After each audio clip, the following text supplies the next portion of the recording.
Bienvenido a otro video del Colegio Boston.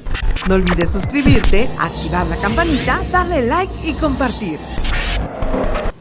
Hola chicos, buenos días. Me da un gusto saludarlos. Espero que se encuentren bien desde casa. Les mando un cordial saludo. Como bien saben, soy la profesora Gloria Ricalde, titular de la materia de Español 1, en conjunto con el profesor Jesús Castillo. El tema que vamos a abordar hoy lleva por título Lee y compara poemas de diferentes épocas en un mismo tema.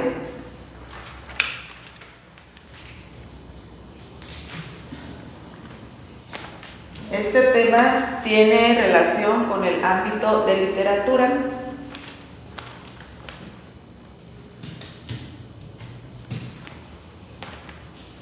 El aprendizaje esperado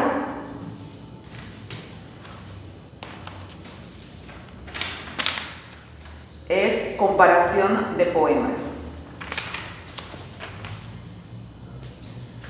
Bueno chicos, no está de más recordarles que la acción que nos piden aquí en el aprendizaje esperado tiene que tener relación con el tema principal, es decir, para poder cumplir con esto tenemos que tener conocimiento de lo que nos está pidiendo el tema general. El tema general tiene 5 subtítulos o 5 apartados por el cual está compuesto este tema. El primero es el contexto cultural.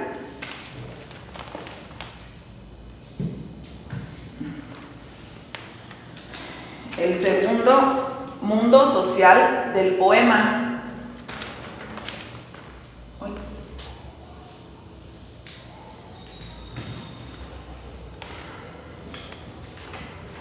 El otro es el espacio en la creación del ambiente.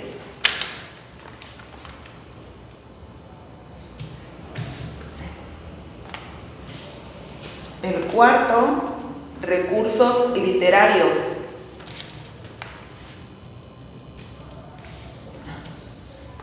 Y el último, comparar poemas de diferentes épocas.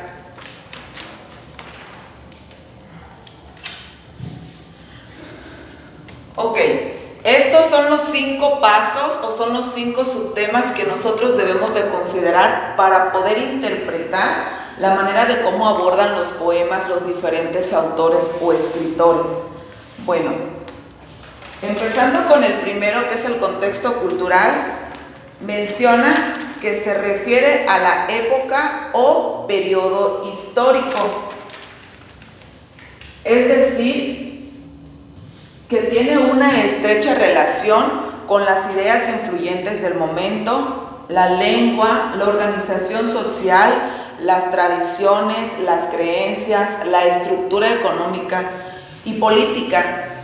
Es decir, que este punto del contexto cultural es el más importante dentro de el desarrollo, el desenvolvimiento de un autor o un escritor. ¿Por qué?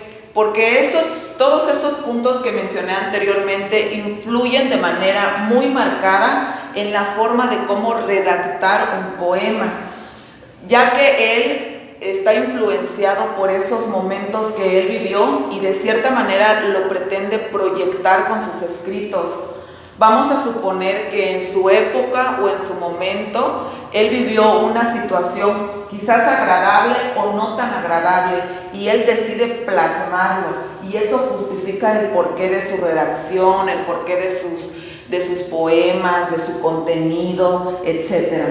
Por ello hago hincapié de que el contexto cultural es el que más influye en la vida de un escritor.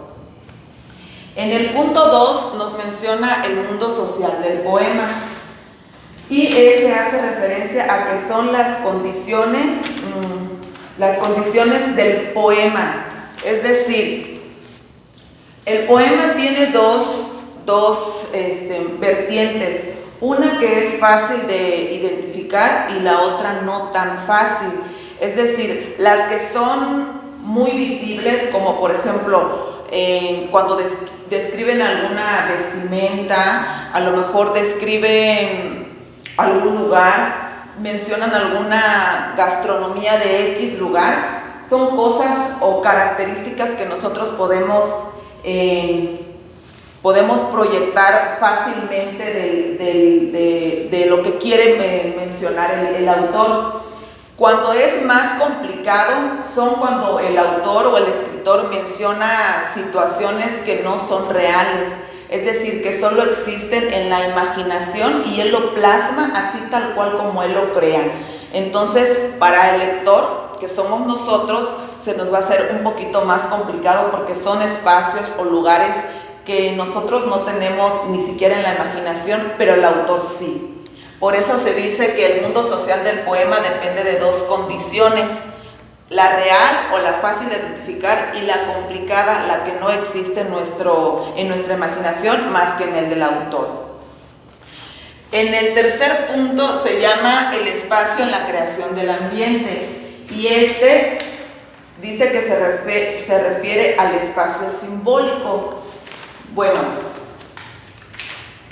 a diferencia de los textos narrativos, que ahí se ocupa el espacio físico como un lugar, puede ser un salón, puede ser un bosque, un parque, una casa, que lo podemos identificar de manera fácil. En este tema de los poemas, el espacio simbólico hace mención a cómo nosotros podemos descubrir el ambiente del cual está hablando el autor o el escritor. Se refiere más que nada a la parte emocional, psicológica y sentimental que busca transmitir el poema. Una vez que nosotros como lectores ya hayamos identificado ese ambiente simbólico, podríamos decir que ya comprendimos el porqué de ese poema. Sí, ese ambiente simbólico está relacionado con el amor, con la tristeza, con la alegría, etcétera. Está, como mencioné hace ratito, está relacionado con la parte de las emociones.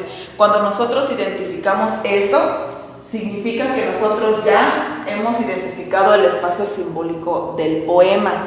Sí es algo complicado dependiendo del escritor o del autor, porque como les mencioné hace rato, si el autor está muy influenciado por el contexto cultural y él escribe todo lo que vivió y utiliza un lenguaje muy elevado o muy complicado de comprender, sí nos va a costar un poquito más identificar este espacio que nos menciona el tema, ¿sí? El espacio simbólico.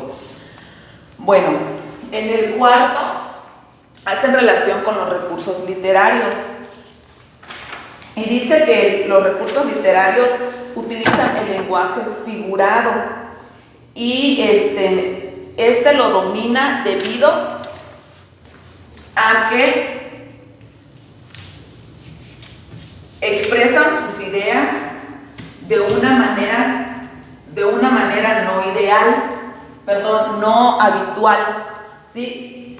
¿Qué quiero decir con esto? Que no expresan sus sentimientos o sus emociones tal cual. Por ejemplo, como cuando decimos me duele la cabeza, es una manera muy habitual de decirlo, o me siento triste, otra manera habitual de mencionar ese sentir. Cuando nosotros hacemos uso del lenguaje figurado es cuando estamos tratando de embellecer la palabra o de generar algo estético al momento de estar redactando nuestros poemas.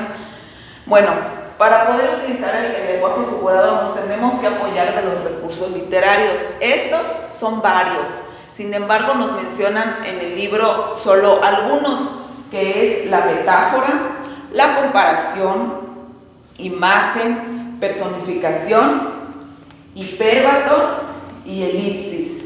Bueno, para mencionar lo de los conceptos, a qué se refiere cada uno de los conceptos, se dice que la metáfora relaciona un elemento con otro, pero de manera implícita, es decir, de manera no directa, ¿sí? El ejemplo que nos menciona el libro dice: todos miraban su cabellera de oro reluciente.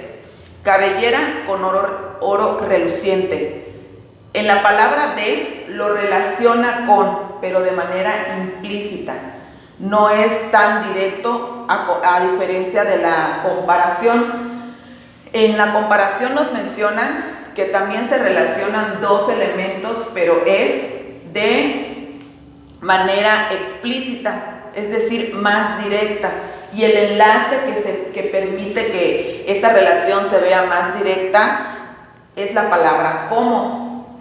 Por ejemplo, la belleza y la muerte son como dos terribles hermanas. Esa palabra como ya nos hace referencia, ¿sí?, entre los dos, con los dos elementos. Vuelvo a repetir. La belleza y la muerte son como dos terribles hermanas. Aquí está la forma explícita de relacionar un elemento con otro. Y esa es la diferencia que hay entre la metáfora y la comparación. Normalmente nos generan como duda o confusión, pero cuando identificamos la palabra como en el enlace, en automático debemos de determinar que es una comparación y no una metáfora. Bueno, en la tercera, que es la imagen, dice que tenemos que relacionar un elemento abstracto con un elemento concreto o tangible.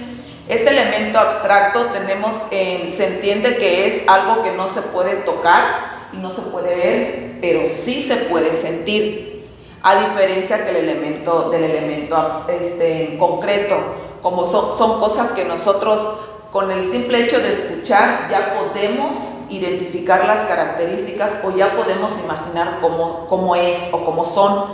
Ejemplo: amo su rubia cabellera.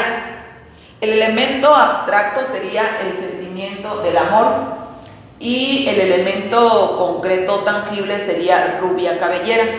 A eso se refiere la imagen. Espero que esté quedando clara esta explicación sobre los recursos literarios, chicos, porque normalmente ahí es donde siempre entramos en confusión cuando ya estamos analizando algún poema de algún autor. Bueno, la siguiente es la personificación. La personificación significa atribuirle una cualidad humana a otro elemento que no puede generar algún sentimiento o alguna emoción. Ejemplo: el jazmín se alegra con tu sonrisa. Bueno, tenemos entendido que el jazmín es una flor o es una planta y nos refiere que se alegra con la sonrisa de alguien.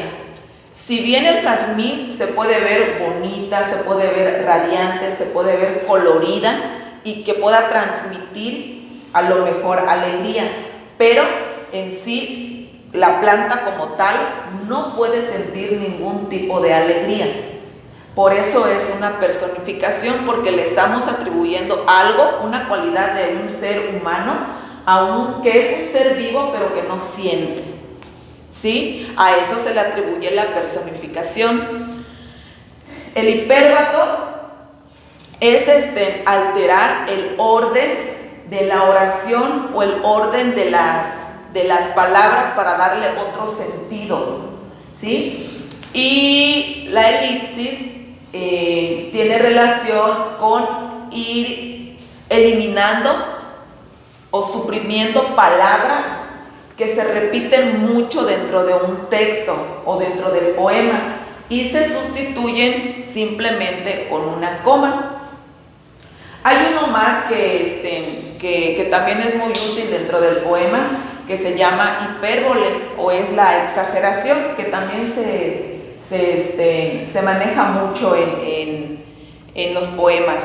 Y la hipérbole o la exageración hace, como su nombre lo dice, exageran la situación para hacerlo como que un poquito más dramático. Por ejemplo, aquí el libro nos menciona: muero de sed. Acá este ejemplo nos está dando a entender esta hipérbole o esta exageración, que esa persona tiene muchísima sed y por lo tanto requiere tomar agua a la voz del llamo, o sea, rápido, ¿sí? Bueno, estos recursos literarios son los que permiten embellecer la palabra, permiten que las expresiones o las ideas no sean de manera habitual, como normalmente nos comunicamos entre nosotros cuando queremos intercambiar ideas. Esa es la diferencia entre el lenguaje figurado y el lenguaje el literal. ¿Ok, chicos? Bueno, el último dice que es comparar poemas de diferentes épocas y su intención o su finalidad siempre va a ser identificar las diferencias o las semejanzas que hay entre los poemas. Como bien saben, hay un sinfín de poemas con muchísimos autores, con autores diversos. Hay autores mexicanos, españoles, argentinos, etcétera, que han proyectado su sentir a través de la escritura. Sin embargo, a veces muchos coinciden con el tema. Es decir, puede ser que un escritor mexicano haya escrito un poema sobre el amor y un autor argentino haya escrito también un tema del amor. Sin embargo, cada quien lo aborda de manera diferente. ¿Y por qué lo aborda de manera diferente? Lo vuelvo a mencionar, porque están influenciados por el contexto cultural, por lo que ellos vivieron en su momento o por lo que viven de manera o lo que perciben en la actualidad. Entonces todo es válido. ¿Y cuál es la finalidad de este tema? Poder comparar diferentes poemas que hablen del mismo tema y así poder identificar tanto las semejanzas como las diferencias que hay entre estos poemas. Ok, chicos, espero que esté clara la explicación.